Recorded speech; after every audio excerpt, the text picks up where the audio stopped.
Welcome to Infinite Universe with interesting episode. In 1974, something happened on the set of Blazing Saddles that almost nobody ever talks about. The actor who was originally cast to play the Waco Kid disappeared after only one day of shooting. What he did 4 years later would leave a dark shadow over Hollywood. Even stranger, when legendary actor John Wayne read the script, he said just 3 words that completely changed the direction of the film.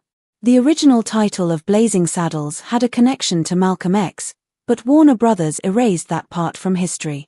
And hidden within the film is a strange little message in the name of the governor, a joke that only French historians would recognize. These aren't just pieces of movie trivia, they're deeply buried secrets that people have been trying to hide for more than 50 years. Blazing Saddles started off as a wild and risky idea. The movie was originally called Tex-X, which was a clear reference to Malcolm X. Andrew Bergman, the man who came up with the idea, was still in his 20s at the time. He wanted to tell a story about a black sheriff in an all-white western town. That idea alone was explosive back then. And naming the sheriff after Malcolm X wasn't meant to be funny, it was a powerful statement. Bergman wanted to tear apart the clean, whitewashed image of Hollywood cowboys. Having a black man take charge in the Old West flipped the entire Western genre on its head.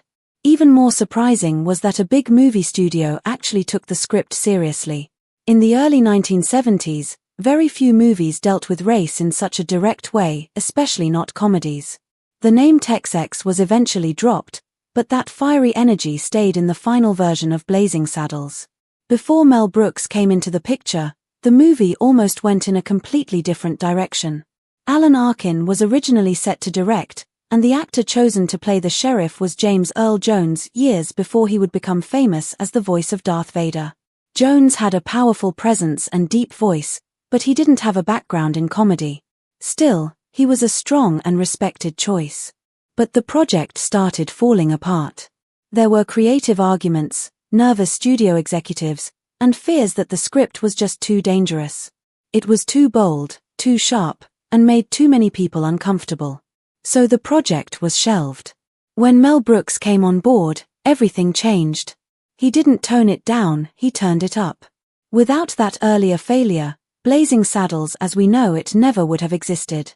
At the time, Brooks wasn't doing well in his career. His film The Producers had won an Oscar, but it hadn't made much money. His next film, The 12 Chairs, had been a complete failure. He was broke, couldn't afford a new car, and had a baby on the way with his wife and Bancroft. He was so discouraged that he was ready to quit movies and go back to working in television. Then he was offered the script for Tex-X. He didn't take the job because he believed in himself, he took it because he was desperate. Later, Brooks admitted that this movie saved his life. It allowed him to buy a house, pay the bills, eat a good dinner, and finally breathe again. Blazing Saddles completely turned his life around. Writing the script was total madness. Brooks didn't do it alone. He brought in 4 other writers, Andrew Bergman, Richard Pryor, Norman Steinberg, and Alan Yuga. The writing sessions were like an all-out brawl. Everyone was yelling, arguing, and fighting to keep their jokes in the script. They worked long into the night, living off Chinese takeout and pure adrenaline. The first draft of the script was 412 pages long, that's enough material for almost 8 hours of film. They cut it down to 275 pages, which was still way too long, but it was full of wild, rebellious humor. Richard Pryor added a sharp edge to the writing, especially when it came to shaping the voice of the characters. The fart scene around the campfire, that famous, shocking moment, came out of this chaotic writing process. This wasn't a calm, careful writing job. It was war. But what came out of it was something Hollywood had never seen before. From the very beginning, Brooks made it clear what kind of movie he wanted to make. He even put a sign on the wall that said, "Please do not write a polite script." That one sentence set the tone for the entire project. He told his team to ignore the rules and go wild. His logic was simple. The studio probably wouldn't let them make the movie anyway, so they had nothing to lose. They attacked racism, mocked Hollywood cliches, and joked about topics nobody else would dare touch. Richard Pryor wrote Jewish jokes, and the Jewish writers wrote black jokes. Nobody stayed in their lane, and the mix of voices gave the movie its fearless and unforgettable tone. It didn't just make fun of westerns, it tore them apart and built something completely new. Originally, Richard Pryor was supposed to play Sheriff Bart. He was Brooks's top choice. But Warner Brothers refused. They said Pryor's drug problems and his time in jail made him impossible to insure. Brooks was furious. He thought about quitting the whole project. But surprisingly, Pryor remained calm and told Brooks not to give up. He said, "We'll find the right guy. Keep going." Pryor stayed on the writing team and helped shape the film's tone from behind the scenes. Eventually, the role of Bart went to Cleavon Little. Brooks later said they got lucky with Little. But it's hard not to wonder what the film might have been like if Pryor had played the lead, especially since he and Gene Wilder became one of the most beloved comedy duos in history just 2 years later. The biggest casting twist came when Mel Brooks asked John Wayne to play the Waco Kid. Yes, that John Wayne, the ultimate serious cowboy. Brooks gave him the script, and Wayne read it overnight. He told Brooks he laughed his ass off, but he had to turn it down. He said it was too dirty for his image. Still, he promised he'd be first in line to watch it. Just imagine it, the straightest cowboy of all time playing a washed-up drunk in a movie that made fun of every Western trope. It didn't happen, but it almost did. After Wayne said no, Brooks became obsessed with casting Dan Dailey. Dailey wasn't known for westerns, he was a musical star, but he could ride a horse better than almost anyone. Brooks thought he was perfect. He even tracked him down in Hawaii. Dailey loved the script but turned it down, saying his eyesight was failing and he couldn't ride safely anymore. Brooks was devastated. Then came the worst casting disaster of all. Brooks hired Gig Young, a talented actor who had won an Oscar. He had the right weary look for the Waco Kid. But on the first day of shooting, during a jail cell scene, Young started shaking violently. Brooks thought it was part of the performance until green bile came out of Young's mouth. He was rushed to the hospital. Brooks later said, "If you want an alcoholic, don't cast an alcoholic."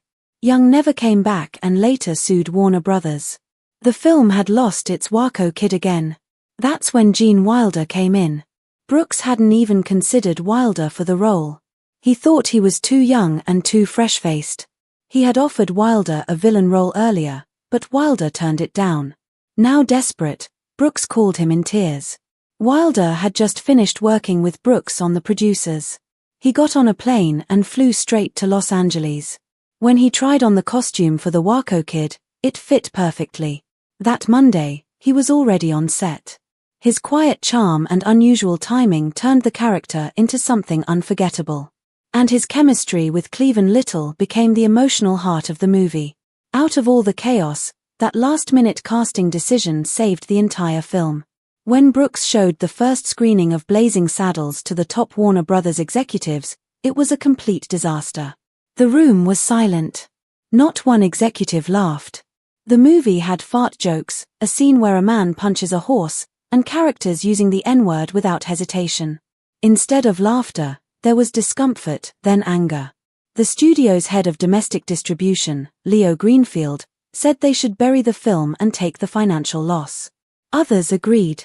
They didn't just dislike the movie, they wanted it erased. They gave Brooks a long list of scenes to cut, remove the campfire, take out the racial slurs, and delete the violence. Brooks took the list, walked out of the room, and crumpled it into a ball. He wasn't cutting anything. Brooks knew he had one last chance. He arranged a second screening not for the executives, but for the regular workers at Warner Brothers. He invited secretaries, janitors, mailroom staff, and anyone who worked behind the scenes. And this time, the response was electric. From the very first joke, people were laughing so hard they could barely breathe. Some even fell out of their chairs.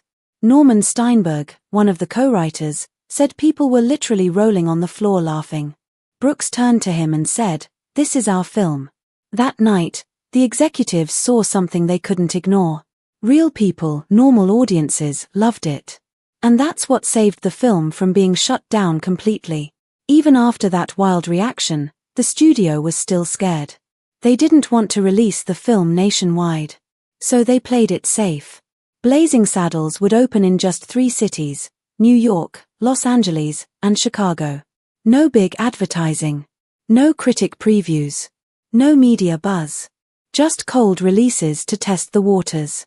These cities were chosen because they were more likely to understand Mel Brooks's kind of humor, especially the Jewish Catskill-style comedy he was famous for. The studio hoped for modest box office numbers, just enough to avoid embarrassment. What they got was something else entirely. Theaters were packed. Audiences were roaring with laughter. Word of mouth spread fast. The movie became a wildfire. Critics were confused, some loved it, some called it offensive, but audiences kept coming. By the spring of 1974, the movie was playing in small towns and suburbs, selling out everywhere.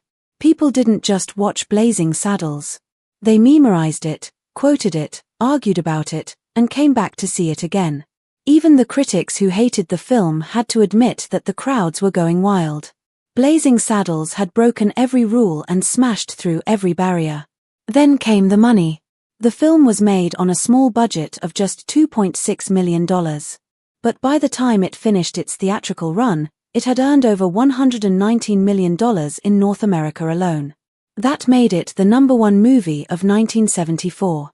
An estimated 63 million people saw it in theaters, more than any Lord of the Rings movie decades later. When adjusted for inflation, it made nearly $600 million. It wasn't just a success. It was a cultural explosion. Mel Brooks had followed his gut, ignored the executives, and made exactly the movie he believed in, and it paid off. Blazing Saddles didn't just survive. It changed the rules of comedy forever. Even the tiniest details of the movie had deep meanings. For example, the governor's name was William J. Lepetamine. At first, it sounds like a bunch of nonsense. But it was actually a reference to a real French performer named Joseph Pujol. He was born in 1857 and became famous under the stage name Lepetamine, which means the fart maniac. That wasn't just a nickname, it was his entire act. He could inhale air or water into his rectum and release it on cue. He played music, blew out candles, did impressions, and could even smoke a cigarette using only his backside. He was so popular that nurses had to be present at his shows to help people who fainted from laughing too hard. One person allegedly even died from laughing. Pujol was so successful that he earned more money than the most famous actresses in France. And that's the hidden genius of Blazing Saddles. Behind the absurdity, behind the chaos, was careful thought, bold storytelling, and the bravery to say things no one else would. It wasn't just a movie. It was a revolution in disguise. When Mel Brooks named the governor in Blazing Saddles after himself, it wasn't just a funny joke. It was actually a tribute to a legendary performer known for using his body and physical comedy to make people laugh. This performer had once ruled the famous Moulin Rouge. Brooks respected this kind of wild, over-the-top comedy and decided to honor it through his film. But Brooks didn't stop with just one tribute. In the same movie, he also played a Native American chief. What made the scene even more surprising was that the chief spoke fluent Yiddish, a language spoken by many Jewish people. In one of the movie's wildest and most unexpected moments, this chief sees a wagon full of black settlers and lets them pass safely. Then, he says something in Yiddish that turns every old Western movie idea upside down. He says something that roughly means, "Don't be crazy, let them go as long as you're healthy," and then adds, "They're darker than us." It was a layered joke, full of history and cultural reference. To some people, it was confusing. To others, it was offensive. But Brooks did it on purpose. In the early days of Hollywood, Native American roles were often played by Jewish actors. Brooks flipped that idea by having a Jewish man play a native chief who spoke Yiddish, adding a complex and hilarious twist only some viewers would understand. It was the kind of joke that worked on multiple levels, funny, strange, and deeply clever all at once. Brooks didn't just act in the film, he added his voice in places that most people wouldn't expect. For example, the singers backing up the character Lily von Stupp during her musical number. That was Brooks. The random voice yelling during the chaotic final fight scene. Also Brooks. He filled the movie's soundtrack with small versions of himself. It was like he hid little pieces of his comedy all over the film. Every part of the movie was made to be funny, even in the smallest sounds. If something broke the normal rules of storytelling, Brooks didn't fix it, he made it even more ridiculous. That was part of his style. One of the clearest examples of this strange and rule-breaking approach is the way the movie used anachronisms. Anachronisms are things that appear in a story but don't belong in the time period. For example, Blazing Saddles is set in the Old West, a time before cars, before jazz, and certainly before television. But suddenly, right in the middle of the film, the Count Basie Orchestra appears in full tuxedos playing April in Paris, a jazz song from the 1930s. A cowboy mentions a TV sports show that didn't exist yet. And then, the final fight in the movie goes completely off the rails. It breaks through the Western set, crashes into a Hollywood soundstage, then into a musical performance, and finally ends up in a cafeteria. None of this was a mistake. Brooks wanted the audience to know this wasn't a serious Western. It was a comedy wearing the costume of a Western. He broke the rules of time, space, and genre because he believed comedy could be funnier when it ignored the rules. The audience loved him for that. They didn't care if it made sense, they just wanted to laugh. About 20 minutes into the movie, one of the most unexpected scenes happens. In the middle of a dusty desert in 1874, the Count Basie Orchestra shows up, dressed like they're about to perform in a concert hall. They're playing April in Paris like they're in a fancy ballroom, not in the Wild West. This moment is confusing and hilarious all at once. Jazz music didn't even exist in 1874. In fact, even ragtime music, which came before jazz, wasn't around for another 20 years. But there they were, performing as if it was completely normal. This was not an accident. Brooks wanted the audience to be surprised, to laugh at the absurdity, and to understand that he wasn't trying to be historically accurate. He wanted to shake things up. The jazz scene wasn't short either, it went on for a while, completely stopping the story. But instead of ruining the film's rhythm, it made it even better. This scene became one of the most iconic in the entire movie. It showed that Brooks loved humor that was strange, clever, and unexpected. The version of April in Paris used in the film wasn't just any old recording. It was the legendary 1955 arrangement by Count Basie himself.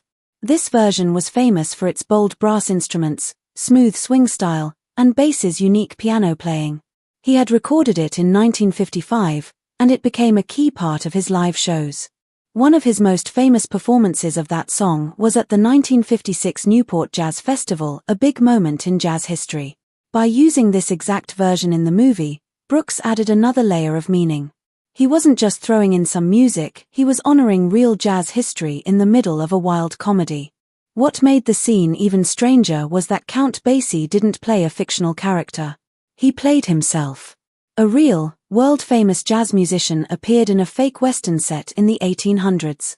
That choice made the whole thing feel even more surreal and clever. Basie didn't act confused or surprised. He acted like he belonged there, as if performing in the desert in 1874 made perfect sense. That made the comedy hit even harder. It's very rare to see a major musician appear in a movie scene like that without trying to steal the spotlight. But Basie just played along, cool and calm, and it worked beautifully. By putting a black jazz orchestra in the middle of a white, old-fashioned Western, Brooks was making a statement. He was pushing against the way culture is usually presented. He showed that culture doesn't always follow the rules. It overlaps, evolves, and sometimes crashes into itself in funny and surprising ways. Some scholars believe this moment in the movie was a powerful reminder that American culture is made up of many parts, not just one story, one group, or one history. There was another secret hidden in the movie that many people missed. Anne Bancroft, Mel Brooks's wife, was actually in the film. Bancroft was no ordinary actress, she had won the Oscar, the Emmy, and the Tony, one of the very few people in the world to win all three. But instead of asking for a big role or attention, she quietly appeared as an extra in the church scene. She didn't get a close-up. She didn't get a credit. She just blended in with the crowd. It wasn't meant to be a big moment. It was a quiet way to support her husband's project. This little cameo became a kind of hidden treasure for fans. Even though people tried to update movie websites like IMDb with her appearance, they were rejected. Brooks himself confirmed she was in the scene. Fans submitted screenshots as proof. Still, major movie databases didn't add her name. No official credit. Some people blamed strict rules about uncredited roles. Others thought maybe it was just too small of a part. But for many fans, this only made the mystery more interesting. It also showed something powerful, that even the most famous actors can choose to step back and let the story shine without needing attention. Not all the behind-the-scenes stories were so quiet, though. When Madeline Kahn auditioned for the role of Lily von Stupp, it started with a misunderstanding. Brooks asked to see her legs, and she was shocked. She thought it was one of those situations actresses are taught to avoid where the director wants something inappropriate. She stood her ground and said, "So it's that kind of audition?" Brooks panicked. He quickly explained that he needed to see if she could do a dramatic move straddling a chair, like Marlene Dietrich did in Destry Rides Again. That was all. He just wanted to make sure she could pull off the style of the role. Once she understood, Kahn didn't hesitate. She grabbed a chair, lifted her skirt, and nailed the move right there in the room. That performance won her the part immediately. Her humor, courage, and perfect timing made her the clear choice. But she didn't stop there. Right after doing the move, she looked Brooks in the eye, lifted her skirt again, and said, "No touching." That line wasn't in the script. She made it up on the spot, and it was hilarious. It showed how confident and bold she was, and how much she understood the spirit of the movie. That one moment helped shape her entire character. Brooks later said that after seeing that, he knew no one else could play the role. When Mel Brooks first started working on Blazing Saddles, even he didn't know how far he could take things. That's when Richard Pryor joined the writing team. Pryor wasn't just there to add jokes, he gave the movie its heart and its bravery. Brooks was unsure about using the N-word so many times in the film. He was afraid the audience would walk out or that the studio would shut down the project. Pryor didn't hesitate. He told Brooks that if they were going to make fun of racism, they had to show it honestly. They couldn't hide behind soft language. They had to use the real words and let the audience feel the pain. Pryor said very clearly, "We are writing a story of racial prejudice." That was the truth, and that's what made the film powerful. When Pryor couldn't star in the movie himself, he didn't get upset. Instead, he helped choose the actor who would play the lead. He picked Cleavon Little. Pryor said Little was coal-black and that his presence would scare the town in the movie, and that was the point. The townspeople were supposed to be terrified of a black sheriff. That fear is what made the satire sting. Little's performance was calm, confident, and smooth, which made the whole situation even more ridiculous. Without Pryor, none of that would have happened. There was even more drama behind the scenes. The original actor chosen to play the Waco Kid was Gig Young, an Oscar-winning actor. On his first day of filming, he had to hang upside down for a jail scene. But instead of delivering his lines, he started vomiting and couldn't stop. His years of alcoholism had caught up to him, and he was suffering from withdrawal. Brooks had no choice but to stop production and fire him. Gene Wilder flew in to take the role. Young didn't take it well. He sued Warner Brothers, claiming that firing him was unfair and a breach of his contract. The lawsuit added more stress to an already difficult production. But the saddest part came later. In 1978, Young murdered his wife and then took his own life. His brief and tragic involvement in Blazing Saddles became a dark part of Hollywood's history. Another unexpected problem came from Hedy Lamarr, a famous actress from the golden age of cinema. The villain in Blazing Saddles, played by Harvey Korman, was named Hedy Lamarr, a clear play on her name. She didn't find it funny.